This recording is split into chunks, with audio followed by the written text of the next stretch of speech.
সন্ধ্যার টিফিনে egg roll, chop, chowmein, cutlet এসব খেতে তো ভালোই লাগে, কিন্তু এগুলো রোজ খাওয়াও শরীরের পক্ষে ভালো না। রোজ একঘেয়ে খাবারের থেকে স্বাদ বদলাতে কম উপকরণে ও বানানো খুব সহজ, আর সময় কিন্তু কম লাগে। চলুন শুরু করা যাক। প্রথমে দিয়ে দেব 2 কাপ ময়দা।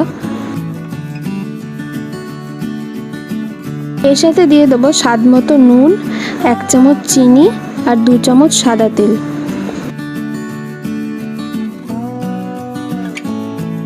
সবকিছু এবার একসাথে ভালো করে মেখে নেব।